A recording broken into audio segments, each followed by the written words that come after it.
O Livro dos Espíritos. Allan Kardec. Tradução, Dr. Guilom Ribeiro. 76ª edição, 1944. Introdução ao estudo da doutrina espírita. 15. Há também pessoas que veem perigo por toda parte e em tudo que não conhecem. Daí a pressa com que, do fato de haverem perdido a razão, alguns dos que se entregaram a estes estudos, tiram conclusões desfavoráveis ao espiritismo. Como é que homens sensatos enxergam nisto uma objeção valiosa? Não se dá o mesmo com todas as preocupações de ordem intelectual que empolguem um cérebro fraco? Quem será capaz de precisar quantos loucos e maníacos os estudos da matemática, da medicina, da música, da filosofia e outros têm produzido? Dever-se-ia, em consequência, banir esses estudos.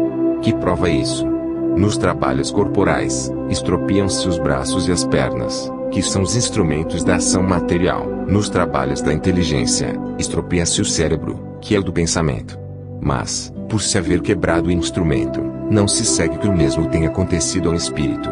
Este permanece intacto e, desde que se liberte da matéria, gozará, tanto quanto qualquer outro, da plenitude das suas faculdades. No seu gênero, ele é, como o homem, um mártir do trabalho. Todas as grandes preocupações do espírito podem ocasionar a loucura. As ciências, as artes e até a religião lhe fornecem contingentes. A loucura tem como causa primária uma predisposição orgânica do cérebro, que o torna mais ou menos acessível a certas impressões. Dada a predisposição para a loucura, esta tomará o caráter de preocupação principal, que então se muda em ideia fixa, podendo tanto ser a dos espíritos, em quem com eles se ocupou, como a de Deus, dos anjos, do diabo, da fortuna, do poder, de uma arte, de uma ciência, da maternidade, de um sistema político ou social. Provavelmente, o louco religioso se houvera tornado um louco espírita, se o espiritismo for a sua preocupação dominante, do mesmo modo que o louco espírita o seria sob outra forma, de acordo com as circunstâncias. Digo, pois, que o espiritismo não tem privilégio algum a esse respeito. Vou mais longe, digo que, bem compreendido, ele é um preservativo contra a loucura. Entre as causas mais comuns de sobreexcitação cerebral, devem contar-se as decepções, os infortúnios, as afeições contrariadas, que, ao mesmo tempo, são as causas mais frequentes de suicídio. Ora, o verdadeiro espírita vê as coisas deste mundo de um ponto de vista tão elevado, elas lhe parecem tão pequenas, tão mesquinhas, a par do futuro que o aguarda. A vida se lhe mostra tão curta, tão fugaz, que, aos seus olhos, as tribulações não passam de incidentes desagradáveis, no curso de uma viagem.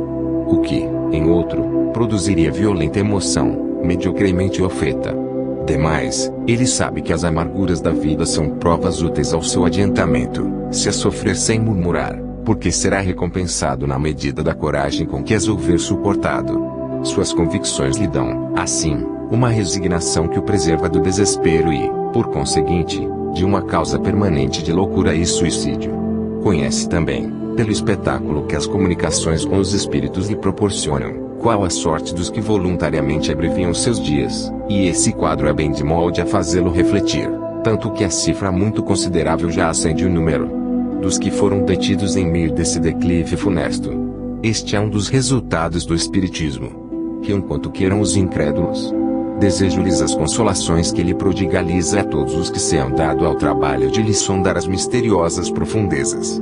Cumpre também colocar entre as causas da loucura o pavor, sendo que o do diabo já desequilibrou mais de um cérebro. Quantas vítimas não tem feito os que abalam imaginações fracas com esse quadro, que cada vez mais pavorosos se esforçam por tornar, mediante horríveis pormenores. O diabo, dizem, só mete medo a crianças, é um freio para fazê-las ajuizadas. Sim, é, do mesmo modo que o papão e o lobisomem. Quando, porém, elas deixam de ter medo, estão piores do que dantes. E, para alcançar-se tão belo resultado, não se levam em conta as inúmeras epilepsias causadas pelo abalo de cérebros delicados. Bem frágil seria a religião se, por não infundir terror, sua força pudesse ficar comprometida. Felizmente, assim não é. De outros meios dispõe ela para atuar sobre as almas. Mais eficazes e mais sérios são os que o espiritismo lhe faculta, desde que ela os saiba utilizar. Ele mostra a realidade das coisas e só com isso neutraliza os funestos efeitos de um temor exagerado.